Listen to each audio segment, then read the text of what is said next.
오늘 우리가 읽은 말씀을 가지고 부활에 대하여 라는 제목으로 나눌 때 우리에게 깨닫는 은총이 있고 또 우리 삶이 변화되는 그런 은혜가 있기를 주님의 이름으로 축원합니다. 교회에 나오는 분에게 제일 궁금한 점이 부활이 있느냐 하는 겁니다. 여러분 부활을 믿으십니까? 부활을 믿지 않으면 이 세상이 한번 살고 죽는 것 그것이 끝이라고 생각하십니까?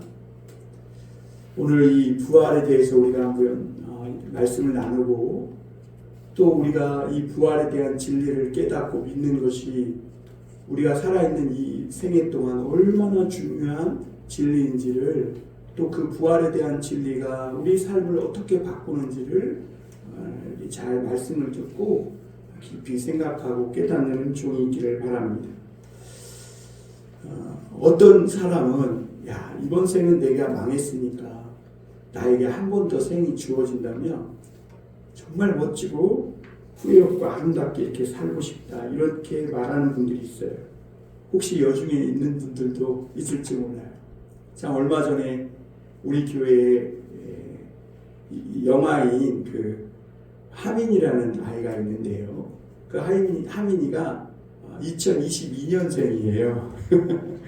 그러니까 우리 딸아이가 그 2022년생 하민이를 보니까 자기도 2008년생이면서 다시 한번 살고 싶다. 나에게 인생이 주어지면 어떻게 살까? 이런 이야기를 하는 것을 제가 들었어요. 그래서 아직도 살 날이 너는 창창한데 뭘 그런 얘기를 벌써 하냐. 이런 얘기를 나눈 적이 있는데요. 오늘날은 의학이 많이 발달해가지고 다들 오래 삽니다. 올해 우리나라 인간 수명, 한국인의 수명을 보니까 여자분 경우는 거의 90세가 다 됐더라고요.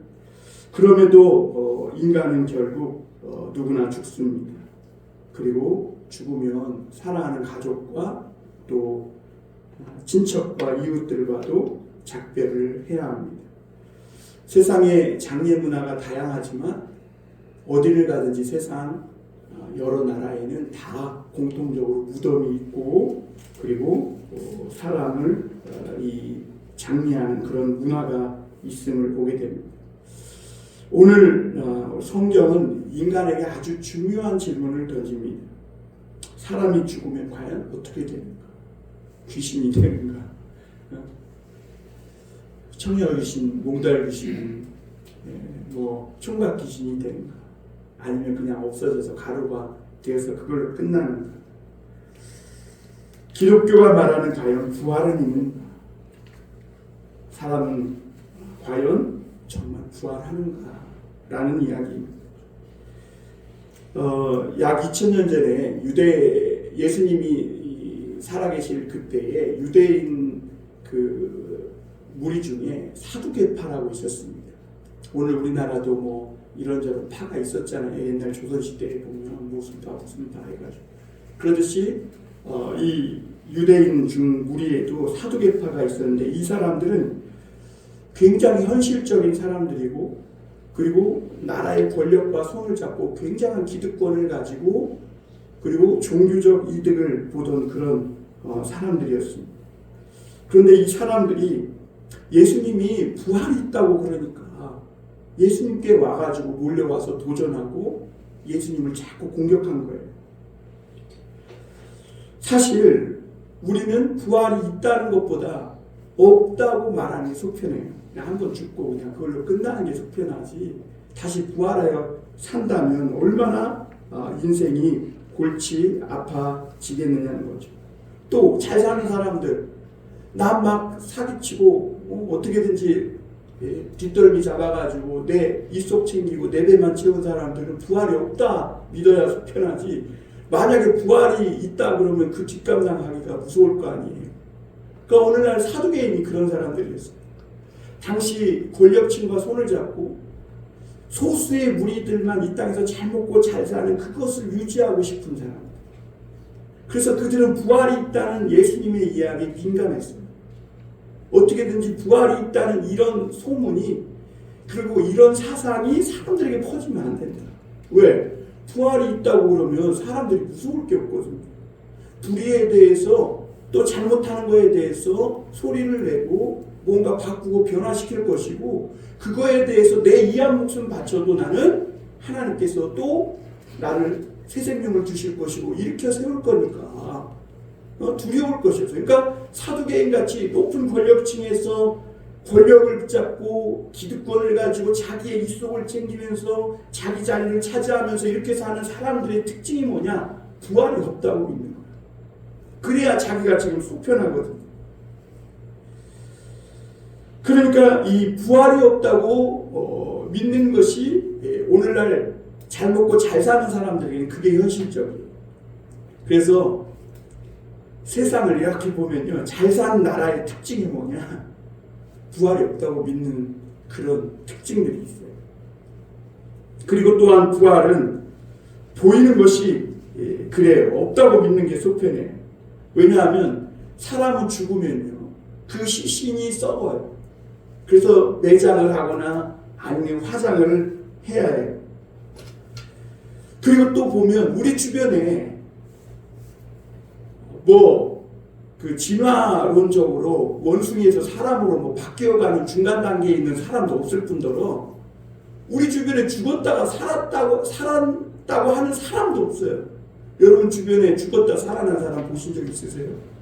죽으면 다 죽었지. 그리고 잠깐 살아났다고 해도 얼마 못 가서 또 병들거나 해서 노화로 죽든지 했지, 죽었다가 살았다고 하면서 영원히 사는 사람은 우리 주변에 없다는 거죠. 그리고 또 이 부활이 있다고 믿을 경우에 문제가 뭐냐면, 내가 별로 잘 못생겼어. 그런데 이 못생긴 얼굴 그대로 부활하면 얼마나, 그건 지옥이죠. 그렇죠? 그리고 내가 가난해. 병들었어.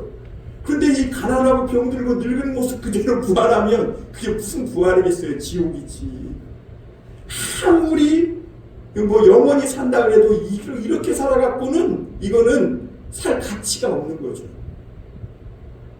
그러니까 차라리 그냥 생을 한번 살고 그걸로 끝나는 게 현실적이다. 이렇게 많은 사람들이 생각합니다. 그런데 여러분, 성경은요, 이 부활은 하나님의 비밀에 속한다고 말씀하고 있습니다. 그래서 인간은요, 부활에 대해서 사실 자세히 모릅니다. 그래서 저도 부활에 대해서 하나님 말씀을 묵상하고 거기에 대한 이 말씀을 증거하는 것 뿐이지, 저도 사실 부활에 대해서는 성경이 이렇게 많은 것들을 말해주지 않기 때문에 그 이상의 범위를 말할 수 없음을 보게 됩니다. 그래서 사람들이 이 부활에 대해서 잘 모르니까, 그런데 예수님은 어느 날 오셔서 부활이 있다고 그러니까 사두개인들은 그들이 성경도 잘 모르고 하나님도 잘 모르면서 인간의 이 얕은 지식을 가지고 예수님을 공격하기 시작합니다. 예수님은 하늘에서 오신 분이고 우리는 이 땅에서 태어난 사람이니까 하나님은 부활도 알고 다 알아요. 근데 우리는 부활도 모르고 천국도 몰라요. 그러면서 막 떠들어대는 거예요. 부활이 있니 없니, 천국이 어쩌니 막 떠들어대니까 예수님은 거기에 대해서 대답할 가치조차 못 느끼는 거죠.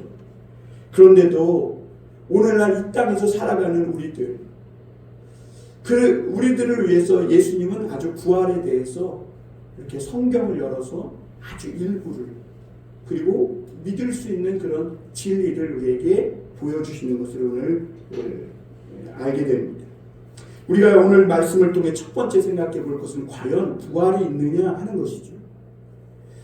인간은 앞서 말씀드린 대로 상식적으로 차라리 부활이 없다고 이야기하는 것이 속편합니다. 그래야 논쟁도 없어집니다. 주변에 부활하는 사람도 없고, 또 인간의 몸은 노화 유전자가 있어서 어느 시점이 되면 누구든지 다 호르몬이 끊기고 늙어서 죽게 됩니다. 어떤 사람은 노화로 죽고, 어떤 사람은 사고로 죽고, 어떤 사람은 재난으로 죽고, 어떤 사람은 질병으로 죽고, 그리고 죽으면 다시 살지 못하는 게 인간입니다. 요즘 어떤 분들은, 연세 드신 분들은 인간의 수명이 길어지니까 어떻게 이렇게 오래 사시냐고 이렇게 여쭤보면 약발로 산다. 약발. 요즘은 링거 주사를 막 수백 개씩 꽂고 사는 거예요.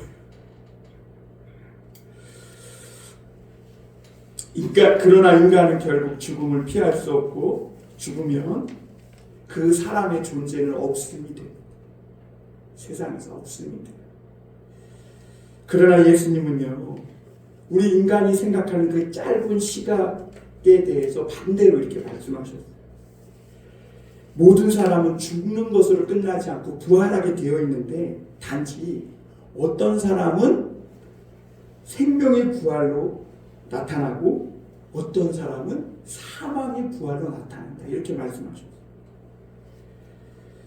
하나님은 이 부활에 대해서 우리 인간이 너무 무지하니까 아주 작은 곤충으로 이렇게 그림자로 보여주셨는데요. 제가 옛날에 시골 영암에서 목회할 때 옆에 배추를 좀 키운 적이 있어요. 유기농으로 우리가 먹을 거니까 농약을 안 치자. 그랬더니 아침에 가서 보니까 막 배추 사이에 벌레가 우글우글. 배추벌레가 얼마나 징그러운지요. 이만한 또 초록색 벌레가요. 그 배추 이파리하고 이슬을 다 파먹어요. 그런데 이 애벌레가 나중에 변하면 어떻게 돼요? 나비가 돼요. 애벌레, 이 징그러운 애벌레가 나비가 될 줄 누가 알았겠어요? 우리는 다 공부해서 알고 있죠. 그러나 만약 한인이에게 이 애벌레가 나비가 된다 그러면 그 믿겨지겠어요? 안 믿겨지지. 징그러운 애벌레가 나비가 되는 거 얼마나 경이로운지 몰라요. 그 애벌레를 뚫고 나와서 어느 순간 날개를 펴고 하늘을 나는 풀 잎사귀 땅바닥에만 기어다니면서 흙하고 이슬하고 풀만 먹던 이 애벌레가 날개를 펴서 하늘을 나를 때 굉장히 경이로운 것이죠. 예수님은 구약 성경을 인용하셔서 인간은 죽어도 하나님 앞에서는 살아있다라는 것을 말씀하셨어요. 그러니까 죽어도 죽은 게 아니라는 거예요. 인간은 하나님 앞에서는 살아있다는 거예요. 오늘 26절 한번 다시 보겠습니다. 성경 26절 한번 다시 보겠습니다. 제가 읽어드리겠습니다. 죽은 자가 살아난다는 것을 말할진대 너희가 모세의 책 중 가시나무 떨기에 관한 글에 하나님께서 모세에게 이르시되 나는 아브라함의 하나님이요 이삭의 하나님이요 야곱의 하나님이로라 하신 말씀을 읽어보지 못하였느냐. 여기서 예수님이요 부활에 대해 설명하면서요 모세가 떨기나무 가운데에서 하나님을 만났을 때 하나님이 자신이 어떤 분인지를 소개해주는 글을 갖고 오셔서 설명하셨는데요. 그때 하나님은 모세에게 자기를 설명하면서 하나님 누구십니까? 물으니까 나는 아브라함의 하나님이요 이삭의 하나님이요 야곱의 하나님이에요. 여러분 아브라함, 이삭, 야곱 이 사람들은요 모세가 살기 이전에 약 400년 전 사람이에요. 그러니까 지금 우리로 치면 조선시대 사람이에요. 조선시대. 그런데 하나님은 이 자신을 소개하면서 그 죽은 사람들의 하나님이라고 이야기해요. 하나님은 어떤 분이에요? 살아계신 하나님이잖아요. 그런데 살아계신 하나님이 자기를 소개하면서는 죽은 자들의 이미 죽어있는 자들의 하나님이라고 이렇게 이야기하는 거예요. 그러니까 우리에게는 보면 이미 죽어있는데 그리고 하나님은 살아계신데 살아계신 하나님이 우리가 생각할 때는 이미 죽어있다고 생각하는 그들과 지금 함께 있다고 이야기하고 있는 거예요. 그러니까 하나님 앞에서 우리는 죽은 자라고 생각했지만 하나님 앞에서는 그 죽은 자가 아니라 살아있다. 살면서 하나님과 동행한 자들 그 사람들은요 죽어서도 하나님과 함께 있다. 그런데 살면서 악과 마귀와 함께 있는 사람은 죽어서도 마귀와 사망과 함께 있는 거예요. 이것이 인간생의 아주 놀라운 비밀이에요. 오늘 우리가 이 부활에 대해서 알면 오늘 우리가 이 살아있는 동안 하나님과 동행하고 살아계신 하나님과 함께 있는 것이 얼마나 중요한지를 깨닫게 해주시는 것이죠. 그러나 사람들은 부활을 안 믿습니다. 그냥 이 세상에서 돈 많이 벌고 권력 좀 얻어가지고 자존심 세우며 자기 욕심 채우며 욕망 채우며 다른 사람 적당히 이렇게 흔들며 그렇게 권세 자랑하고 재물 자랑하며 이렇게 한 세상 살다가 좋은 데 가기를 바랄 뿐입니다. 그러나 하나님은 보잘것없는 곤충을 통해서도 인간에게 부활이 있음을 알려주셨고 또 예수님은 성경 말씀을 통해 부활이 무엇인지를 이렇게 설명해 주셨고 그리고 무엇보다 예수님은 죽었다가 다시 살아나심으로 인간이 부활한다는 것을 분명하게 보여주셨습니다. 그러면 오늘 두 번째 우리가 생각해 볼 것은 그럼 죽음과 부활 사이입니다. 이 부활은요 하나님의 때에 이루어지는데요. 그럼 우리가 지금 죽잖아요.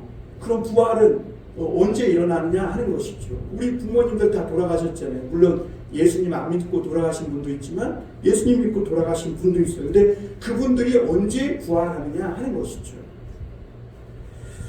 부활을 믿지 않는 사두개인들은요 그냥 그들이 지금 가진 기득권과 그것을 잃지 않기 위해서 너무나 많은 약자들을 괴롭히고 가난한 자들을 괴롭히고 종교적으로 억압하고 이러면서 자기들의 현재 잘 먹고 잘 사는 것을 유지하기 위해 살다 보니까 그냥 한 세상 잘 살고 잘 먹고 잘 지내면 최고지 더 이상의 부활은 없다 이렇게 예수님을 공격합니다.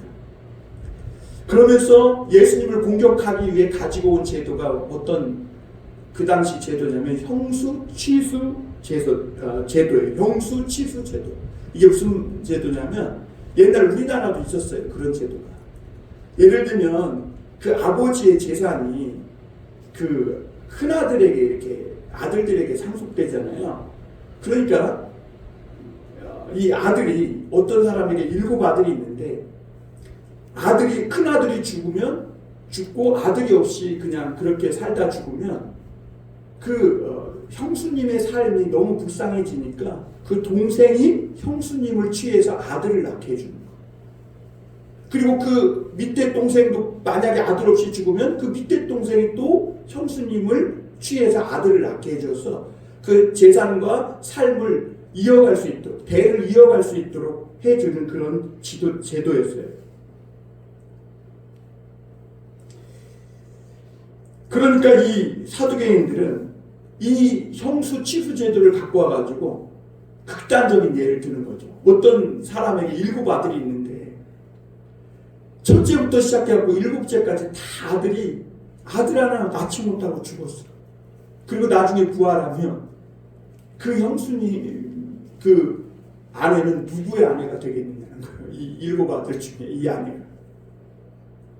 그러니까 사두개인들은 이 극단적인 문제를 갖고 와서 만약 부활이 있다면 너무너무 복잡해진다. 그러니까 차라리 부활이 없다고 믿는 것이 속편하다. 이렇게 말하고 있는 것을 보게 됩니다.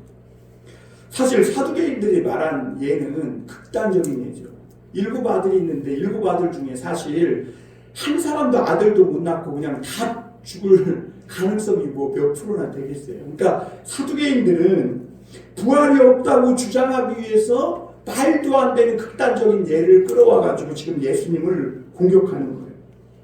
그 예수님은 다 그 알죠, 의도를. 그런데도 우리 믿는 성도들을 위해서 오늘 부활에 대해 아주 중요한 말씀을 하고 있는데요. 24절 한번 보겠습니다. 24절, 25절 제가 읽겠습니다. 예수께서 이르시되 너희가 성경도 하나님의 능력도 알지 못함으로 오해함이 아니냐. 사람이 죽은 자 가운데서 살아날 때에는 장가도 아니가고 시집도 아니가고 하늘에 있는 천사들과 같으니라. 이렇게 말씀하셨어요. 그러니까 예수님은요, 이 부활이라는 것은 하나님이 우리 영혼을 가지고 완전히 새 창조를 하는 거예요. 마치 천지를 창조할 때 하나님께서 무에서 없는 것에서 있는 것을 끌어오셔서 창조하셨듯이 부활은 그냥 죽었다가 살아나는 그게 아니라 우리 영혼을 가지고 우리가 상상하지 못하는 그런 새로운 창조, 새로운 관계로 완전한 그런 새 창조를 말씀하고 있다는 것을 설명하십니다. 어떤 사람은 부활이 죽었다 다시 살아나는 거라고, 그것이 부활이라고 말하는 사람이 있어요. 그러면 늙은 모습으로 다시 살고 병든 채로 다시 산다면 부활은 지옥이죠. 또 사두개인들이 말한 대로 재혼해갖고 요즘은 사혼까지 하는 분들도 있는데, 그러면 재혼 사혼하면 그 아내 남편 관계가 어떻게 되겠느냐는 것이죠. 이러한 인간의 생각은 성경과 이 부활을 오해하고 하나님의 능력도 오해했기 때문에 일어나는 것이라고 예수님은 친절하게 설명해 주십니다. 그러면서 성경이 말하는 이 천국과 부활은 이 세상에서의 삶의 연장이 아니라는 거예요. 이 세상의 삶의 연장이 아닙니다. 천국은 완전히 새로운 세계라는 거예요. 이 세상과는 다른 세계라는 거예요. 그리고 우리도 완전히 새로운 모습으로 변화되고 새로운 몸으로 새로운 모습으로 변화된다. 마치 애벌레가 나비가 되듯이, 마치 작은 알갱이가 배추가 되고 무가 되듯이, 작은 씨앗이 사과가 되고 배가 되듯이, 우리가 알 수 없는 새로운 몸으로 새롭게 창조하심을 받는 그것이 부활이다. 성경은 이렇게 말씀하고 있는 거예요. 그래서 성도는요, 죽으면서 옷을 다 벗습니다. 살도 벗고 뼈까지 다 벗어요. 그리고 천국에서 새로운 옷으로 갈아입는데, 그 옷은 우리가 어떤 옷인지 몰라요. 하나님이 나비와 같은 옷으로 입혀줄지, 뭔 옷으로 입혀줄지 몰라요. 그러나 예수님은 한 가지 분명하게 말씀하셨는데, 천사와 같다. 천사가. 성도가 죽어서 천성에 가면 예수님이 우리를 맞이하면서, 야, 너 세상에 얼마나 고생했니? 세상에 예수님 믿으며 선하고 아름답게 사느라 얼마나 힘들었니? 하면서 눈물과 우리의 상처와 아픔을 씻어주십니다. 그리고 부활 때까지 예수님은 우리의 모습이 천사와 같을 것이다. 이렇게 말씀하세요. 천사와 같을 것이다. 그러니까 거기는 아내나 남편이나 없어요. 거기는 천사와 같기 때문에. 그리고 그 천사와 같은 모습으로 부활 때까지 기다리게 될 것이다. 이렇게 말씀하고 있는 것이죠. 그리고 또 한 가지 사실은, 하나님은 우리 영혼을 가지고 새로운 창조를 하기 때문에 먼저 간 성도들을 다 한다. 만약 우리 부모님이 예수님 믿고 돌아가셨다면 거기에서 우리 부모인 줄 알아. 왜? 영혼은 그대로니까. 그러나 하나님을 믿지 않고 정욕과 이 세상의 욕심을 하나님으로 믿고 산 사람들은 음부와 깊은 불못에 던져지고, 거기에 갇혀서 자신의 교만, 그리고 자신의 악함, 이런 욕망, 이런 욕심, 이런 것들로 살아온 죄에 대하여 평생, 일평생 영원히 후회하며 이를 갈 것이다. 예수님이 이렇게 말씀하셨어요. 그러니까 천국에서 가장 놀라운 게 뭐냐면, 천사의 몸을 입은 성도가요, 예수님처럼 생명나무의 열매도 먹고 생수도 마시고 떡도 먹고 그런다는 거죠. 참 희한한 몸이죠. 그러니까 우리가 말로 설명할 수 없는 몸. 천국의 모습은 내가 누군지 알고, 또 천사의 옷을 입고, 그리고 시간에 있어서도 천년이 하루가 천년 같은 그런 우리가 알지 못하는 새로운 세계에서 살아가게 된다는 것이죠. 마지막으로 우리 한 가지 더 생각해 볼 것은, 그런 부활 때와 부활의 의미는 무엇인가 하느냐는 거죠. 하나님은 우리를 향한 놀라운 계획을 갖고 계신데, 그 중에 여러 계획 중에 하나님은 우리를 위해 가지고 계신 놀라운 계획 중에 그 비밀 하나가 뭐냐면 부활이에요. 부활. 예수님 믿고 성도가 된 사람들의 삶은 부활한다는 거예요. 그래서 하나님은 우리가 예수 믿다가 이 땅의 성도로서 아름답게 살다가 하나님 품에 안기면 부활하는 그 길을 열어놓기 위해서 예수님을 통해 이미 그 길을 닦아놓으셨어요. 그래서 예수님은 이 세상에 오셔서 십자가에 못 박혀 죽으시고 장사 지낸 바 되었다가 사흘 만에 부활하셨고, 그래서 성경은 예수님을 첫 열매라고 해요. 여러분 농사 져보셨죠? 농사 져보시면 어때요? 나무에, 사과나무에 사과가 딱 하나 열리면 그걸로 끝나던가요? 똑같은 열매가 계속해서 열리는 것이죠. 한번 사과나무를 심어놓은 세상에 누구도 알지 못하고 천사도 모르며 심지어 하나님의 아들 예수님조차도 모르는 시간이 있는데 그때가 어느 때냐? 바로 부활의 때, 부활의 시간이랍니다. 그래서 여러분 기독교라고 하면서 교회라고 하면서 언제 뭐 부활이 있다거나 뭐 재림이 언제 있다거나 이런 소리 하면 그거 다 사입이에요. 예수님도 하나님의 아들도 이 부활의 때는 몰라요. 이것은 하나님의 비밀에만 속했다. 천사도 몰라요. 아무도 몰라요. 하나님은 예수님께도 안 알려줬어요. 그 부활의 시간을.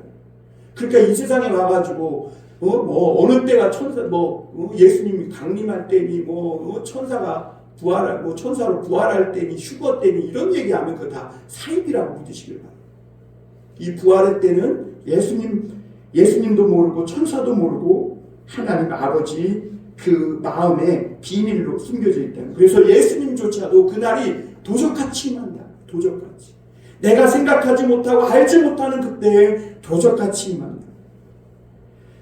사람이 부활이 없다고 하면 그래서 부어라 마셔라 찬찬찬 그러면서 막 쥐약을 먹고 마시면서 산다.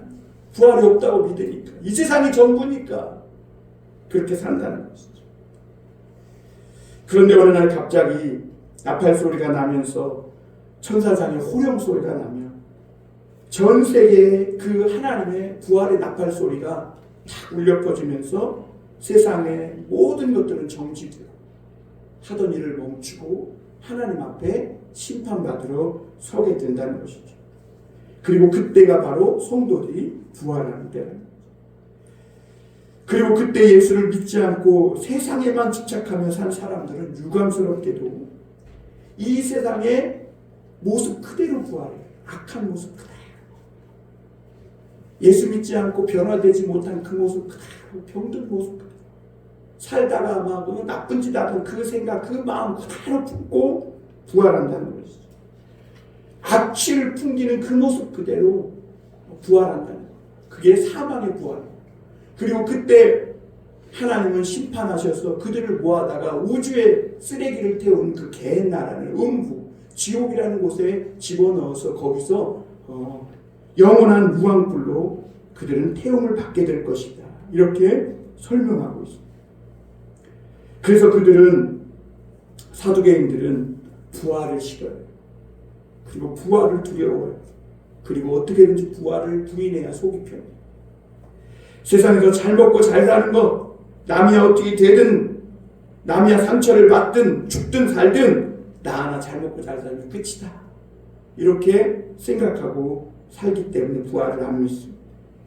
그러나 모든 인간은 하나님이 전하신 때에 반드시 예수님도 모르는 그때가 오면 모든 인간들은 하나님 앞에 서서 심판을 받고 부활로 나타나게 되어 있습니다. 그래서 그때 이 사두개인 것들 같이 악한 일을 행하며 자기가 저지른 죄악이 너무도 부끄럽고 수치스러워서 그때는 산들아 나에게 무너져서 제발 나 좀 죽여다오 해도 죽을 수가 없다. 그때 너무 악하게 살았기 때문입니다. 그런데 그때 예수님 때문에 핍박받고 조롱받고 선하고 의를 위해 이렇게 고난받으며 연단받으며 산 죽임당한 성도들은 천국으로 끌어올려져서 어린 양의 혼인잔치에 참여할 뿐만 아니라 예수님의 12보좌에 앉아서 세상을 심판하고 이 사탄 마귀야, 이 악아, 인간을 죄에 빠지게 하고 악하게 만든 이 모든 악한 것들아 사망에 처하라고 이렇게 심판하며 다스리게 된다는 것이죠. 그래서 사도 바울은 믿는 성도들에게 세상의 왕이나 권력자들이나 부자들을 두려워하며 살지 말라는 거예요. 왜 성도들이 그들을 심판할 것인데 왜 나약하게, 왜 그렇게 힘없이 그렇게 살아가느냐 책망하고 있는 것을 보게 됩니다. 왜냐하면 예수님과 함께 하나님과 함께 살아온 그 사람들이 결국엔 나중에 그들을 심판할 것이기 때문입니다. 성도들은 새로운 몸으로 변형되고 세마포와 같은 흰옷을 입고 어린 양의 혼인잔치에 참여하고 영원토록 하나님을 찬양하고 경배하며 하나님과 함께 있다는 것.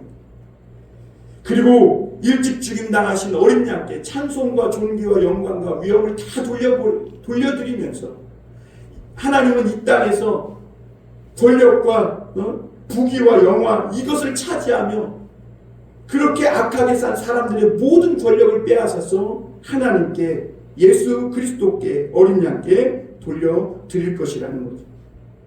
그리고 성도는 하나님의 상속자로 천국을 기업으로 받을 것이라는 거죠. 사람들은 우리가 부활해서 천국에 가면 어떻게 살까 이런 이야기를 합니다. 하나님은 비밀로 하셨습니다. 우리가 상상할 수 없는 그런 놀라운 우리의 부활의 삶을 주님은 계획하고 계신 것입니다. 그래서 그 천국을 소망하는 사람은 살아있는 동안 함부로 살지 않는다는 거예요. 부활아 마셔라. 죄악을 행하며 다른 사람의 삶에 마음에 대못을 박으며 악하게 살지 못한다는 것. 내가 더 잘 먹고 잘 살자가 아니라 이 세상에서 누군가를 위하여 예수 그리스도의 그 희생의 십자가의 길을 가며 살아간다는 것이죠. 비록 그 길이 고난하고 험난한 삶일지라도 좁은 문으로 들어가는 그런 아름다운 삶을 산다는 것이죠. 세상 사는 동안 임마누엘 하나님과 동행하는 삶을 소망하기 때문입니다. 예수님이 가신 그 길을 나도 따라가야 한다고 믿기 때문입니다. 예수님은 우리의 부활을 위해 죽으셨다가 부활하심으로써 첫 열매가 되신 후에 오늘날 이 땅에 살면서 고난과 어려움을 당한 성도들에게 이렇게 말씀하셨습니다. 너희가 세상에서 환난을 당하나 담대하라. 내가 세상을 이기었노라. 나는 부활이요 생명이니 나를 믿는 자는 죽어도 살겠고 무릇 살아서 나를 믿는 자는 영원히 죽지 않는다. 너희는 마음에 근심하지 말라. 하나님을 믿으니 또 나를 믿으라. 내 아버지 집에 너희가 구할 곳이 많도다. 예수님은 부활이 확실히 있다고 말씀하셨습니다. 우리는 천국에서 완전히 다른 몸, 다른 세계, 완전히 다른 관계 속에서 영원한 생명을 누리며 살 거예요. 그리고 하나님은 이것을 비밀에 두셨어요. 그리고 하나님은 성도들에게 마지막에 하나님 나라 천국을 상속하게 하실 거라고 말씀하고 있어요. 사랑하는 성도 여러분, 부활은 죽은 그런 시신이 다시 일어나는 것이 아니고 나의 멈췄던 죽은 심장이 다시 뛰는 것도 아니에요. 부활에 대한 아주 중요한 의미 한 가지만 오늘 반드시 깨닫고 돌아가실 수 있기를 바라는데요. 부활에 대한 우리 중요한 진리 하나는 우리가 아직 살아있는 동안 예수님과 함께 살아가야 한다는 것. 그래야 죽어서도 하나님과 함께 있게 된다는 것이죠. 그것은 무엇을 의미하냐면 내가 판사면 판사, 선생이면 선생, 직장이면 직장인, 목사면 목사, 그렇게 이 땅 가운데에서 하나님과 함께하며 아름답고 참 이 의를 쫓는 그런 인생을 사는 사람은 이 하나님과도 영원히 있을 뿐만 아니라 이 세상에서도 영원히 다른 사람들 가슴 속에서 소생하게 될 거라는 것이죠. 하나님과 사람들의 가슴에 소생하여 영원히 살아있는 성도로 살 때 그때 하나님의 부활을 맛보게 될 거라는 것입니다.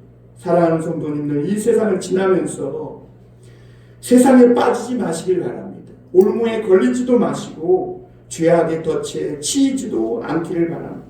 천국을 소망하며 예수님과 동행하는 삶, 그래서 죽은 자처럼 이 땅에 살아있는 동안 죽은 자처럼 시체의 썩은 냄새를 풍기며 악취를 풍기며 사는 그런 삶이 아니라 이미 부활의 생명을 받고 부활을 사는 그런 성도처럼 생명력 있고 정말 멋지고 아름다운 그런 삶을 예수님과 함께 있고 하나님과 함께 있는 그런 아름다운 부활의 삶을 다 살아가실 수 있기를 주님의 이름으로 축원합니다.